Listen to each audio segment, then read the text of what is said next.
Stewart-Haas Racing, owned, or co-owned, I should say, by Tony Stewart and Gene Haas. It's no secret. They've been struggling the past few years, and now there are reports about them potentially selling a charter. So I'm going to talk to you about that report, talk to you about the article that was written in terms of the future of Stewart-Haas Racing. We're going to look at some numbers today of Stewart-Haas Racing, their 2023 versus their 2024, and we're just going to talk about Stewart-Haas as a whole and then touch on another couple things in the NASCAR world. But the big topic right here is Stewart-Haas Racing. As you see by the title of the video, the thumbnail of that, there is a rumor going around that they could potentially sell one of their charters, maybe multiple of their charters in the future. So we'll get into those details. But first, I just want to talk about Stewart-Haas Racing as a whole. Stewart-Haas Racing has won multiple Cup Series championships back in 2011 with Tony Stewart, 2014 with Kevin Harvick. They were top dogs in NASCAR at one point. Kevin Harvick would win 5 or more races in the year. All 4 cars would reach victory lane, like in 2018 when Almirola won a race, Boyer won a race, Kurt Busch won a race, and Harvick won a bunch of races. They used to be one of the top teams in NASCAR, but they have fallen in the past few years. 2020, I think, was really the start of the decline as a whole. Kevin Harvick won 9 races in 2020, but ultimately he missed the championship 4 and did not win the championship. And it felt like that Martinsville race, when he spun himself out trying to get to the Final 4, that is when essentially the downfall of SHR begun. Harvick eliminated in the round of 8 after some terrible luck, just some terrible things going horribly wrong for him. And then 2021 comes around. In 2021, Stewart-Haas Racing had 1 win as a team. 1 win across 4 cars. And it wasn't even Kevin Harvick. It was Eric Almirola at New Hampshire. It was very random, but Eric Almirola won New Hampshire. Harvick made the playoffs. Almirola made the playoffs. But the other 2 cars of Briscoe and Custer missed the playoffs. And then in 2022, you had 3 wins across 4 cars, which is an improvement. 2 from Harvick. Chase Briscoe got his first win. You know, that was big that their young guy got himself a win. But the other 2 cars struggled. Custer ended up losing his ride. Eric Almirola did not do well. And then we get to 2023. And 2023 was horrendous for Stewart-Haas Racing. I'm going to read you some numbers here that you will not believe. These stats are mind-blowing, but 2023 was terrible. Stewart-Haas Racing as an organization went winless. Kevin Harvick was the only car to make the playoff, and he was eliminated in the first round of the playoffs. And then Kevin Harvick retired. Stewart-Haas Racing did this revamp of their brand, or whatever you want to call it, where they literally did a rebrand. They got themselves a new logo. They switched out a bunch of drivers. You know, now you got Josh Berry in the 4. You've got Noah Gragson in the 10 instead of Almirola. Preece obviously replaced Custer a couple of years ago, but Briscoe, he's still in the 14. That's the only consistency since 2021. But then we got to this year, and there was a lot of low expectations for Stewart-Haas Racing. A lot of questions. You know, they've lost a bunch of sponsors. There's, as I said, the driver change in the lineup. And there's just a lot of questions, a lot of doubt towards Stewart-Haas Racing. And Stewart-Haas Racing, they promoted themselves this year. They're like, we're going to prove the doubters wrong. We're going to prove the haters wrong. And they kind of have. And that's why I want to get to these numbers. These numbers are astounding. First, we're going to compare the 2023 numbers to the 2024 numbers. The first 7 races of 2023 to the first 7 races in 2024. It's genuinely mind-blowing. The first one is not really a surprise. Kevin Harvick is doing, in 2023, did much better than Josh Berry so far in 2024. That is the only really, I guess, regression in Stewart-Haas Racing, but Kevin Harvick, a Hall of Famer, was still on top of his game, was still driving at a high level last year, almost won at Phoenix in the spring. So it's no shock to see that Harvick's numbers were better than Berry's, but after 7 races, Kevin Harvick had an 11.7 average finish. He had led 43 laps. His best finish was 5th at Auto Club, Phoenix, and Richmond. He finished 5th in all of those. Whereas Josh Berry, it's a little bit more bad. I'll just straight up say it. And once again, these are Berry's first 7 races in the Cup Series with a full-time team. I know he did some part-time work with Hendrick last year for the 48 and the 9, and also, you know, drove the 42 a couple of races. But this is the first time he has been a part of the team they are building around him in terms of his own car. And it's been a rough start, but he has had some bright spots at Bristol and Richmond. Richmond is his best finish with an 11th place finish, and obviously Harvick's average finish was 11.7, so the average finish is a 22.2. He's led 28 laps. He led a lot of laps at Bristol, so it's been rough on that car just compared to last year, but that's not the numbers I want to focus on. It's the other three cars, because these numbers are genuinely just mind-blowing. Eric Almirola, through 7 races last year, an average finish of 25.4. His best finish was 16th at Las Vegas. That I did not realize that Almirola had that horrible of a start of a year last year. I knew last year was rough, but that is terrible. He led 33 laps, but 25.4 average finish. And then we go to Noah Gragson. Noah Gragson has had 3 finishes of 34th or worse, and he has an average finish 5 positions better. 20.4. His best finish is 6th at Las Vegas. Outside of those 3 DNFs, or those 3 34th place or worse finishes, his finishes are 12th, 12th, 6th, and 9th. So Gragson actually has not been doing that bad this year. 5 positions better, 5 whole positions better, despite 3 finishes or 34th or worse. That is a mind-blowing stat through 7 races. He's only led 5 laps, but the 10 car has improved a lot so far, just through 7 races this year. Then we go to the 14, and this is one that's pretty comparable because it's the same driver, same team. I know a couple of the tracks have switched. Auto Club was in there. Bristol Concrete is in there versus Atlanta in there. So it's a little bit different from that aspect. But Chase Briscoe, through 7 races in 2023, had an average finish of 20.1. He only led 5 laps that year. And through 7 races in 2024, it's actually been pretty solid. He has an average finish of 16.4. That's almost 4 whole positions gained in a sense. So Briscoe has improved. I mean, Stewart-Haas, as I said, has improved. Now look, they're not back to their championship form. They're not even quite back to that race winning form yet, but it's about moving up. It's about improving positions, slowly making those gains back to relevancy, back to competitiveness. And then Ryan Preece. Guys, when I did this math, when I looked up these numbers, I genuinely said out loud, oh my God, I did not know it could be that bad. Ryan Preece, an average finish of 26th through 7 races last year. 26th. Best finish was 12th. Mind-blowing. This year, he has an average finish of 21.4, so much improved. And fun fact of the day, Ryan Preece has 4 finishes this year. 4 races this year that Ryan Preece has finished 23rd exactly. I just find that very interesting. But as the numbers show, the numbers do show here, Stewart-Haas Racing, while not back to their top form yet, they have improved.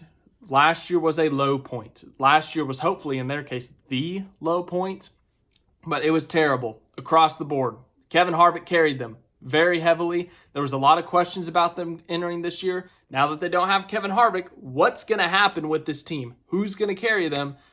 And really, just across the board, they've just kind of improved. I know that 4 car has been massively low compared to the numbers last year, but as a total, as a team, they have improved. Which leads us to this article about the potential of Stewart-Haas Racing selling their charter, or charters, it doesn't specify.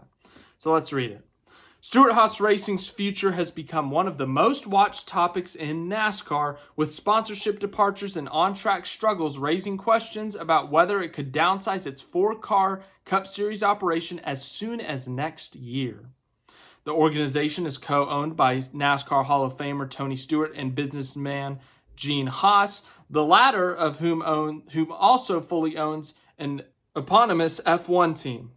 Haas is seen as the far wealthier of the duo, though the exact equity breakdown between the two is unclear. In a welcome development, SHR has gotten off to a better start on the track so far in 2024, but despite that, industry executives across the sport have identified SHR as one of the teams, if not the team, most likely to sell a charter or multiple charters before 2025.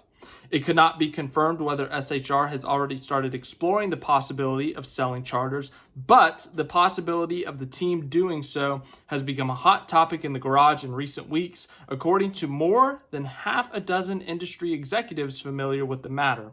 SHR declined comment. Teams that are thought to be interested in possible expansion include Trackhouse, 2311, and Legacy Motor Club.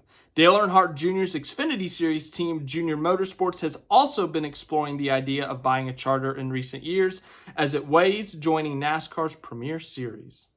Given that it has been seen as one of the most dominant teams in NASCAR, the possibility of SHR downsizing would have been surprising just a handful of years ago, but in the sponsorship-reliant world of motorsports, a lot can change with just a handful of departures by corporate partners. Now, this article also talked about the loss of sponsorship, Kevin Harvick leaving, the Ford deal with Stewart-Haas Racing ending at the end of this year. And they also pointed out, Adam Stern in this article pointed out that, nothing's going to get done now. Like, this isn't going to be a next week thing because there is still the charter deal that still has to be done. There's the deal with the charters, NASCAR's charter agreement with the teams.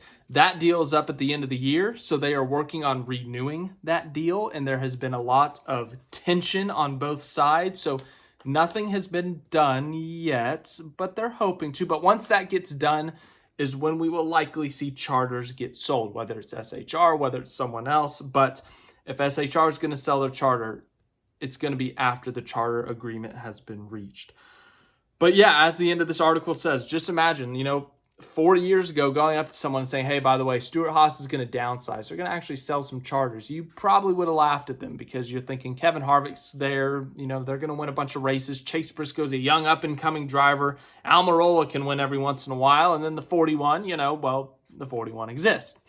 So the big hurt for Stewart-Haas Racing has been, as this article once again pointed out, losing sponsors, losing Busch Beer, who sponsored the majority of Harvick's races, losing Smithfield, who basically funded Eric Almirola's car, losing even sponsors like Hunt Brothers Pizza. No, they didn't sponsor the majority of the schedule, but they were primary sponsors for a few races. Losing that kind of money. The article, I think it said that they lost low 8 figures in annual sponsorship just from those sponsors leaving alone. The sponsorship game in NASCAR is very important, as we all know, because money is everything in this sport. And ultimately, that's what it's come down to. Now, some sponsors have stayed. Obviously, Haas Automation has stayed on the 41. We've seen Sunny D stay on the 4 car, but they've had to go get some new ones. We've seen Overton's on the 4 car recently. We've seen, Black Rifle Coffee come over with Noah Gragson. So they're getting some sponsors, but they haven't gotten their big name sponsor. They haven't gotten a Busch Beer. They haven't gotten a Smithfield, something like that. And it's really hurt them. I mean, these are big paying companies, and that's the majority of their funding. And unfortunately, when those teams leave, you gotta find other sponsors. And if you can't, you gotta start cutting costs. And ultimately, one way to cut costs is getting rid of a whole team, selling a charter. That'll be a big gain in money because, BJ McLeod made about $40 million last year by selling his charter to Spire. So you're going to get a lot of money for that charter. You're going to have one less team to fund. You can focus research and development onto the other 3 or 2, however many you sell. But then the next question is, who gets screwed in all of this? Which driver loses his ride? And honestly, it's kind of a tough call right now.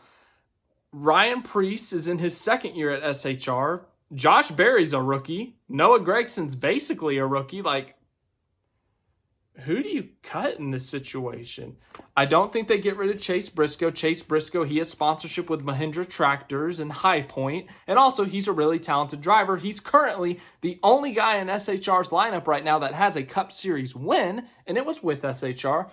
But the other 3, that's going to be a dogfight. Right now, as of today, it's tough, but I would lean towards Preece probably, unfortunately. He's a talented driver. He's great at the short tracks, but he just hasn't shown enough for me. And also, Gregson and Berry are in their 1st year. They still have a lot of time to prove themselves.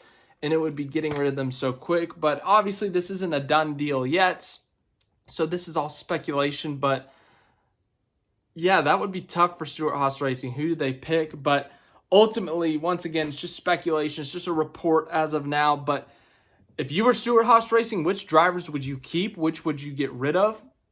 But Stewart-Haas Racing, the possibility of downsizing is there. It's not confirmed, but just with the loss of cost, the loss of sponsorship money, and also just going down in performance, the question has been raised. There's a lot of adversity in Stewart-Haas Racing right now, just not performing as well, losing sponsorship. You know, you're at the end of your deal with your manufacturer. You got to figure out that for your future. What's going to happen with Stewart-Haas Racing? Will Tony Stewart leave? Will Gene Haas leave? What's going to happen with this team? There's a lot of question marks, and this report does not help a lot of those question marks. But yes, that's all I got on Stewart-Haas Racing. Other interesting things, people are still talking about the finish of Richmond. Elton Sawyer, who's like the NASCAR director of competition or something, I forget his official title. He did an interview on Sirius XM, and he did not really help NASCAR out. He admitted that they were wrong, kind of, and he said there's no doubt that he rolled early in terms of Denny Hamlin on the restart. And look, there are rules for a reason. You got to enforce the rules, but good on NASCAR for admitting they're wrong. Other than that, why did they not enforce the rules? I get it's like, you know, the NBA has their 2-minute report, their last 2-minute report where they admit that they missed a foul or they admit a foul wasn't a foul, and then people get pissed off and then they forget about it in a couple months because it was a regular season game and who cares, you know? NASCAR is a little bit different because, you know, every race matters. Every race win matters with the playoff points and all that. And also, you know, it's a Cup Series win, which is a big deal, whereas the Celtics regular season win over the Pistons is not a big deal. So ultimately, it's a lot bigger of a deal to miss a late call like that. So I don't want to talk about it that much more. Just, okay, NASCAR messed up. They admitted it, but just don't mess up again. Don't set a precedent that, you know, there's a gray area. This should be a very black and white thing. There is literally a line for the restart zone. Just call it as it is. If it hurts someone's feelings, so be it. Just make the right call. It's black and white, okay? It's not that hard. Apparently it is, okay? Now I'm frustrated at nothing. Thank you for watching this video. I know it was a long one. I know I threw a lot of numbers in your face, but it was mind-blowing, those numbers. And Stewart-Haas Racing, what's going to happen with their future? Let me know in the comments. I don't really want to talk about the restart anymore, but if you still care about it, let me know in the comments. Thanks for watching. Hope you enjoyed. Any other news that comes out this week, I will let you know.